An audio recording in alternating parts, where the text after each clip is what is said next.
মঙ্গলদয়াল চ্যানেলের পক্ষ থেকে আপনাদের শুভ আনন্দিত জয়গুরু। ছোটদের ভালোবাসা, দাদা মায়েদের আমার ভক্তিপূর্ণ প্রণাম, ঋত্বিক দাদাদের আমার ভালো প্রণাম। আমি ঠাকুরের দুটো বাণী পড়ে শোনাচ্ছি আপনাদের। পরম প্রেমময় শ্রী ঠাকুরের বাণী। কপট টান, ঠাকুর দেখিস দেবতাই দেখিস, লাগ বিভূতি হোক, কি হলো না বদলালে তোর বৃত্তি রঙিলা ঝোঁক। ইষ্ট ছাপিয়ে তোর জীবনে যার প্রয়োজন মুখর হবে, সেই পথেতে সর্বনাশটি তোর তরেতেই দাঁড়িয়ে রবে। দেখুন কি সুন্দর বাণী। ইষ্ট ছাপিয়ে তোর জীবনে, ভগবান ছাড়া অন্য কিছুর কি প্রয়োজন আছে? আমরা ছোটবেলায় কীর্তনে শুনতাম, এসছো একা যাবে একা, আমরা হেসে উঠতাম। এখন আমাদের এই বয়সে আমরা ভাবি যে না, সত্যি কেউ কারো না, সব কিছু একটা নাটকের মতো চলছে সমাজের মধ্যে। শুধু ঈশ্বর ছাড়া কেউ আপন হতে পারে না, একদমই হতে পারে না। তাই বলছে, ইষ্ট ছাপিয়ে তোর জীবনে যার প্রয়োজন মুখর হবে, সেই পথেতে সর্বনাশটি সেখানেই তোর সর্বনাশ হবে। তাই সব সময় নাম করুন ঠাকুরের পথ, সব সময় নাম করুন। আমাদের নাম কত সুন্দর, এখন মনে মনেই করা যায়।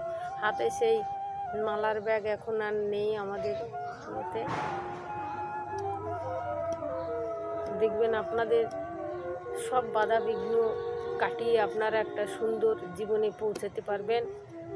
এটা আমার 100% গ্যারান্টি। আমি এই নাম করেই ঠাকুরের কৃপায় সবসময় ভালো থাকি আর থাকবও।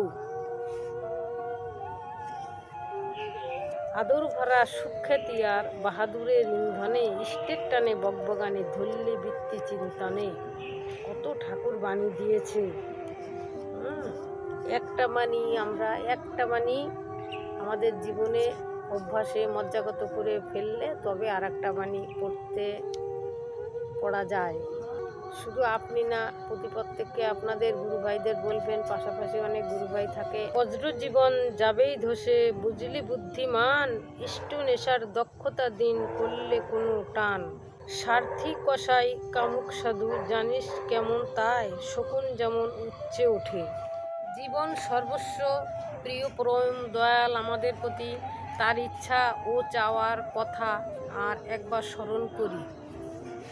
ভগবান কি চাইছে সেটা আমরা আরেকবার স্মরণ করি। আমি কিন্তু তোমাদের মুখের দিকে চেয়ে আছি। ভগবান বলছে, আমি কিন্তু তোমাদের মুখের দিকে চেয়ে আছি। তোমাদের ভিতর দিয়ে যুগ যুগ ধরে মানুষ যেমন পরম পিতার স্পর্শ পায়, ভুলে যেও না যে তোমরা পরম পিতার চিহ্নিত জন।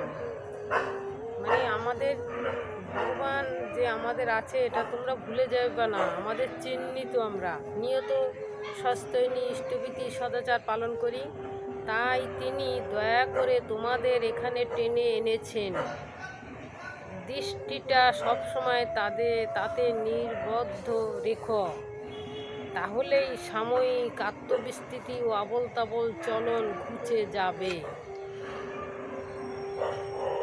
এইভাবেই আমাদের ঠাকুরের পথে চলতে হবে। আজকে এইটুকু থাক। আপনাদের প্রত্যেকের মঙ্গল প্রার্থনা করে আমি আমার বাণী পাঠ শেষ করলাম। জয় গুরু।